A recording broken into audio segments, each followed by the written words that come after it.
तो आज हम बात करेंगे after effects of Venezuela attack of USA. USA ने जो अभी वेनेजुएला पे अटैक किया है उसके क्या आफ्टर इफेक्ट होंगे। दोस्तों, अमेरिका अचानक से सभी देशों को धमका रहा है, हमले की बातें कर रहा है। ये अचानक से हुआ है या इसके पीछे कोई कारण है? अमेरिका आज के समय फ्रस्ट्रेट है। वो जो काम करना चाह रहा है वो हो नहीं पा रहा है। रशिया और यूक्रेन का युद्ध रुकवाना था, उसको नहीं रुकवा पाया। ट्रंप बाबा को नोबेल पीस प्राइज चाहिए था, नहीं मिला। उसके बाद में चाइना उनसे कंट्रोल नहीं हो पा रहा है। थाईलैंड और कंबोडिया की युद्ध नहीं रुकी है। इजराइल को वो फलस्तीन में नहीं रोक पाया है। और अभी मिडिल ईस्ट के अंदर आपके सऊदी और यूएई, इन दोनों के बीच में युद्ध चालू हो गया है। फिर उसके बाद अर्मेनिया अजरबैजान की वॉर चल रही है। एंड उसके बाद हमें ये आपका ईरान, उस पर भी कोई कंट्रोल नहीं है। दुनिया एक अजीब सा शतरंज का गेम सा बन गया है। और इसमें सबसे ज़्यादा बुरा हाल यूरोप का हो रखा है।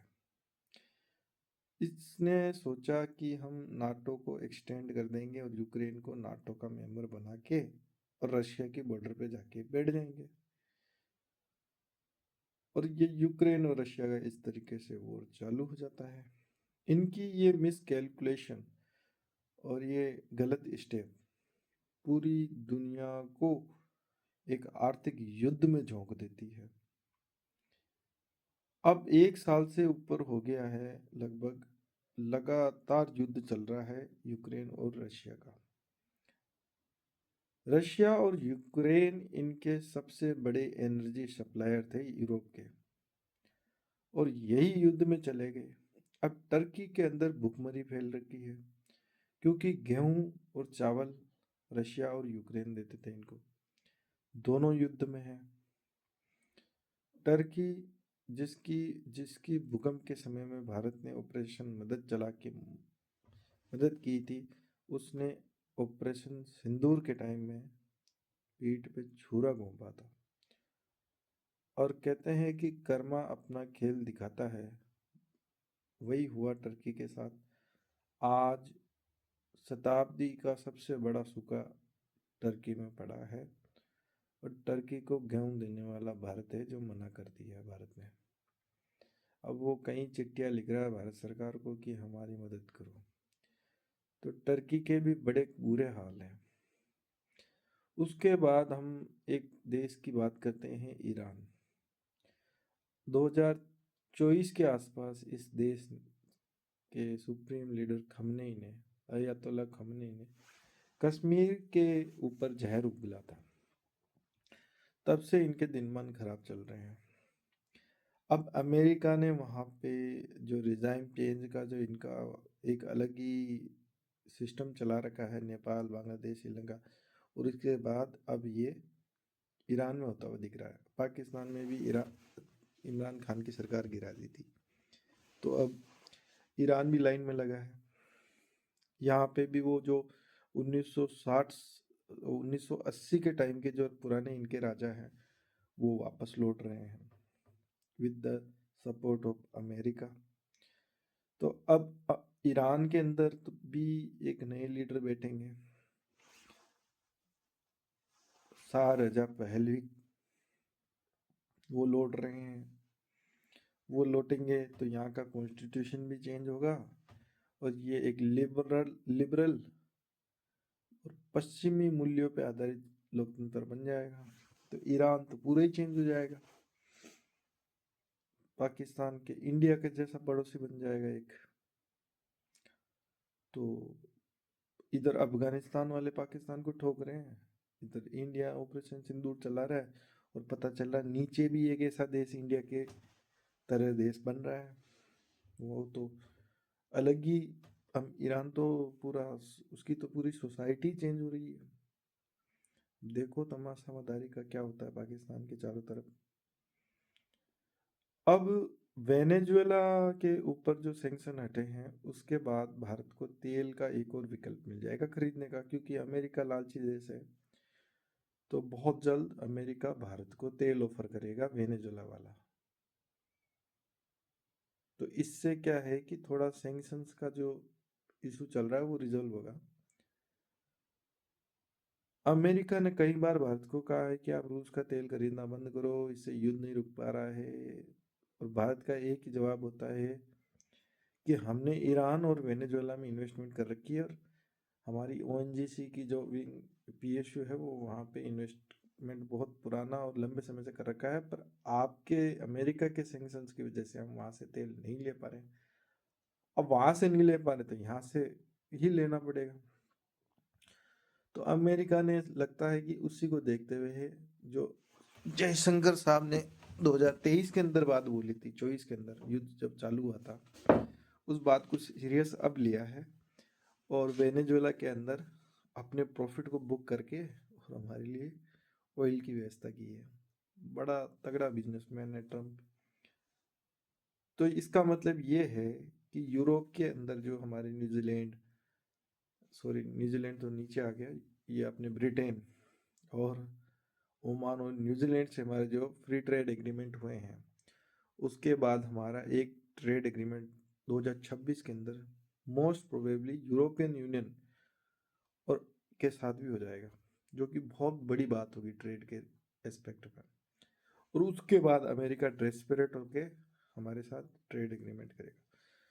तो ट्रेड देखा जाए तो यूरोप प्लस अमेरिका हमारे, ये इंडियंस की खासियत है, जब प्रेशर पड़ता है तो बहुत तगड़ा परफॉर्म करते हैं हम लोग। अमेरिका ने टैरिफ की धमकियां दी तो हमने दुनिया के कई बड़े देशों के साथ फ्री ट्रेड एग्रीमेंट कर लिए, यानी ड्यूटी फ्री एग्रीमेंट, और वो भी डेवलप्ड इकोनॉमीज के साथ। तो दोस्तों, ट्रेड के एस्पेक्ट से अगर आने वाले टाइम को देखा जाए तो इंडिया के लिए इंटरनेशनल मार्केट में काफ़ी रेपुटेशन भी बन जाएगी और काफ़ी अच्छे मार्केट भी हमें मिल जाएंगे। और फिर हो सकता है अमेरिका भी हमसे कोई ट्रेड डील कर ले और ऑयल वेनेजुएला का मोस्ट प्रोबेबली हमें वापस जो है ऑफर हो जाएगा, और हमारी वहाँ पे जो कंपनीज का इन्वेस्टमेंट है वो भी अब सक्सेसफुल हो जाएगा। ईरान के अंदर डिज़ाइन चेंज होने के बाद एक वैल्यू सिस्टम जो इंडिया का है वो वहाँ पे आ जाएगा। तो जो ईरान के साथ हमारा ट्रेड है वो फिर से खुल जाएगा अफगानिस्तान के जरिए, और ईरान और अफगानिस्तान में हमारा ट्रेड भयंकर चालू हो जाएगा। अब आने वाले टाइम में एक चीज़ नहीं होगी। अभी रिसेंटली यूरोप के ईस्टर्न बॉर्डर पे रूस और यूक्रेन युद्ध में है, और चाइना ने रशिया के साथ दुर्व्यवहार किया है, अब उसको छोटे भाई की तरह ट्रीट किया है, और ऐसा व्यवहार दिखाया है कि भाई तुम हमसे लोन ले लो अगर तुम युद्ध में हो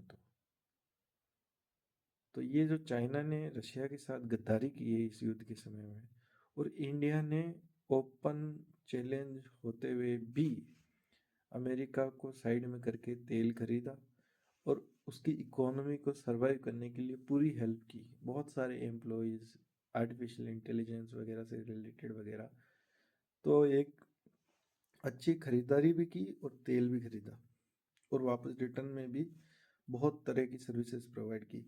ना केवल सर्विसेज प्रोवाइड की, इंडिया ने रशिया के साथ रेलोज एग्रीमेंट साइन किया। बहुत गर्मजोशी के साथ रशिया के साथ कंधे से कंधा मिला के भारत खड़ा रहा। इसको रशिया कभी नहीं भूल पाएगा, और जो चाइना ने किया वो भी रशिया कभी नहीं भूल पाएगा इस क्राइसिस के टाइम पे। तो रेलोज एग्रीमेंट के बाद रशियन नेवी को इंडियन ओशन की एक्सेस मिल गई है। अब अमेरिका रशिया चाइना को उस विश्वास के साथ नहीं देखेगा जिस विश्वास के साथ वो इंडिया को देखता है। तो ये मैं रशिया यूक्रेन की कोई नई बात नहीं कर रहा, और चाइना ने जो धोखेबाजी की है रूस के साथ वो भी कोई पुरानी बात नहीं है। लेकिन मैं इस युद्ध के साथ में एक और युद्ध जिसके सायरन बजने चालू हो गए हैं, वो है ग्रीनलैंड के लिए अमेरिका हमले की धमकियां दे रहा है। दोस्तों, अगर ग्रीनलैंड के ऊपर अमेरिका कब्जा करने की कोशिश करता है तो रूस यूक्रेन युद्ध के बाद आपको दिखेगा कि डेनमार्क, ये स्विट्जरलैंड और ये जर्मनी और फ्रांस, ये रशिया की तरफ अलाइन होने चालू हो जाएंगे। या तो रशिया की तरफ अलाइन होना चालू हो जाएंगे, या ये इंडिया के साथ मिलके कोई मिलिट्री अलायंस करेंगे और अमेरिका को लात मार देंगे। अमेरिका ट्रस्ट वर्दी नहीं है, किसी का सगा नहीं। इसने साउथ अमेरिका के अंदर वेनेजुला पे अटैक करके उसके प्रेसिडेंट को उठा के ले गए। क्यूबा, मेक्सिको, कनाडा सबको धमकियां दे चुके हैं कब्जा करने की। कनाडा को तो यही बोल दिया कि आप तो हमारे एक स्टेट बन जाओ। तो कहीं ना कहीं जो ट्रंप की बेवकूफ़ाना जो व्यवहार है दुनिया के प्रति, यह अमेरिका को बहुत लंबे समय तक हंट करेगा। जो डिप्लोमेट्स, जो फॉरेन डिप्लोमेट्स हैं, एक्सपर्ट्स हैं, जियो पॉलिटिकल एक्सपर्ट्स हैं, थिंक टैंक्स हैं, और कई सारे रिनाउंड इंटरनेशनल रिलेशंस के एक्सपर्ट्स हैं, वो ट्रंप की इस बेवकूफ़ी को अमेरिका के लिए बहुत घातक बता रहे हैं। सबसे पहले तो अमेरिका के डेमोक्रेसी के प्रिंसिपल्स पे अब कोई विश्वास नहीं करेगा। जिस तरीके से कोल्ड वॉर में अमेरिका को डेमोक्रेसी का चैंपियन होने की वजह से बहुत हेल्प मिली थी नैरेटिव वॉर्स में, और इस वॉर के जरिए उसने रशिया के कई टुकड़े कर दिए थे। लेकिन भविष्य में अब अमेरिका की साख खत्म हो जाएगी। अमेरिका ने रूल बेस्ड जो इंटरनेशनल ट्रेड है उसको खुद ही मल्टीप्लेन कर दिया है। और ग्रीनलैंड पे हमले की धमकियों के बाद फ्रांस काफ़ी ज़्यादा ऑब्जेक्शंस क्रिएट कर रहा है अमेरिका के अगेंस्ट में, और राफेल को बदनाम भी किया है अमेरिका ने। तो हो सकता है कि जर्मनी और फ्रांस और इसके साथ कई सारी यूरोपियन कंट्रीज अब वो अमेरिका और रशिया के खेमे से बाहर निकल के इंडिया के साथ एक मिलिटरीली एंगेजमेंट करे, जिसमें इसराइल और जापान भी जुड़ जाए। तो एक नया मिलिट्री ग्रुप हमें 2026 के अंदर फॉर्म होता हुआ दिखेगा भविष्य के खतरों को देखते हुए।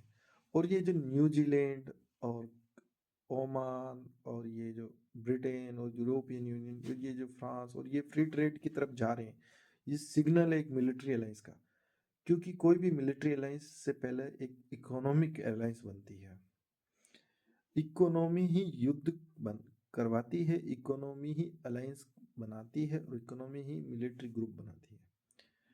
कई सारे यूरोपियन कंट्रीज अब भारत के खेमे में आएंगे। धीरे धीरे वो भारत की आर्मी, भारत के डिफेंस इंफ्रास्ट्रक्चर पर काम करेंगे, ताकि किसी युद्ध या युद्ध जैसी धमकी की स्थिति में या भविष्य के अंदर अगर यूरोप के देश कमजोर पड़ जाते हैं तो उन्हें एक मजबूत और शक्तिशाली सेना की जरूरत पड़ेगी। तो जापान आज अमेरिका के डिफेंस पार्टनर होते हुए भी अपने डिफेंस के प्रोजेक्ट, ये जो बजट है उसको कहीं गुना कर रहा है। रीज़न, जापान भी ये समझ चुका है कि अमेरिका पे विश्वास नहीं किया जा सकता। दूसरा क्या है कि 1980 तक जो डॉलर था, 70-80 तक, वो गोल्ड बैक्ड था। जितना डॉलर प्रिंट होता था उतनी ही गोल्ड के रिजर्व को साइड में रखते थे। बट अब वो डॉलर को लगातार प्रिंट कर रहे हैं। तो आने वाले टाइम में डॉलर का जो ब्लास्ट है, यानी कि डॉलर की इकोनॉमिक, डॉलर की जो वैल्यू सिस्टम है, वो ग्लोबल ऑर्डर को चेंज करेगा। जो करेंसी की वॉर चल रही है ब्रिक्स वर्सेस ये डॉलर की, इसकी वजह से डॉलर धड़ाम से गिरेगा, क्योंकि नाटो पूरा का पूरा इंडिया की साइड हो जाएगा। और चाइना और अमेरिका की जो डायरेक्ट वॉर टाइप सिचुएशन है वो ताइवान की वजह से हो ही जाएगी। फिर ऑयल की वजह से रशिया से टकराव। तो अमेरिका, रशिया और चाइना, ये तीनों एक कॉम्प्लेक्स सिचुएशन में फंसते चले जा रहे हैं, जिससे इंडिया की अहमियत दुनिया में बढ़ रही है। इसीलिए दुनिया के कई सारे यूरोपियन कंट्रीज के देश, साउथ अफ्रीका अफ्रीका के देश, साउथ अमेरिका के देश और बहुत सारे कंट्रीज नॉर्थ ईस्ट के सॉरी ईस्ट एशिया के वियतनाम, कंबोडिया वगैरह, ये भी भारत के साथ ग्लोबल साउथ की वॉइस को स्ट्रॉन्ग करेंगे। तो ऐसे में आप देखेंगे कि भारत के जो राइस का टाइम है वो बहुत जल्द होगा। अब हमें मैक्सिमम वॉर्स को अवॉइड करना है। अमेरिका हमें बहुत ज़्यादा प्रोवोक करेगा कि हम बांग्लादेश या पाकिस्तान या चाइना किसी से वॉर चालू कर दें, लेकिन हमें प्रोवोक नहीं होना है। हमें हमारी इकोनॉमी को मजबूत करना है। इकोनॉमी ही पावरफुल बनाती है। सॉफ्ट पावर्स को ही हार्ड पावर में कन्वर्ट किया जाता है, और भारत अभी साइलेंट डिप्लोमेसी करते हुए इसी रास्ते पे चल रहा है। तो 2026 के अंदर आप देखेंगे लाइन से फ्री ट्रेड एग्रीमेंट होंगे, और जो रुपया आज गिर रहा है वो धीरे धीरे अब बढ़ना चालू होगा, क्योंकि अमेरिका ने कोविड के बाद जो डॉलर प्रिंट करने बंद कर दिए थे, अब वो फिर से डॉलर को प्रिंट करना चालू कर चुके हैं। डॉलर मार्केट में अवेलेबल होगा। फ्री ट्रेड एग्रीमेंट्स और ऑयल के मल्टीपल्स ऑप्शंस होने की वजह से हमारे जो ऑयल का जो प्रेशर है परचेज का वो ईज होगा, तो हम और कॉन्फिडेंट होंगे, तो बहुत सारे डिसीजंस हम लेंगे, और धीरे धीरे ये इंडिया थर्ड नंबर पे जीडीपी इंडिया की आ जाएगी। जापान को तो हम सरपास, जापान और जर्मनी को सरपास कर चुके हैं। अब जर्मनी है जो उसको भी करके अपन थर्ड पे आ जाएंगे। तो ये भारत के लिए अच्छे संकेत हैं, और भारत यदि शक्तिशाली बनेगा तो ये पूरे दुनिया के लिए अच्छा होगा, क्योंकि भारत हमेशा एक निष्पक्ष और बैलेंस अप्रोच रखता है। तो देखते हैं दोस्तों आने वाले समय में अमेरिका क्या एडवेंचर करता है, दुनिया में कौन से फ्लैश पॉइंट क्रिएट होते हैं, और हम उसके आफ्टर इफेक्ट्स को डिस्कस करेंगे। Thank you.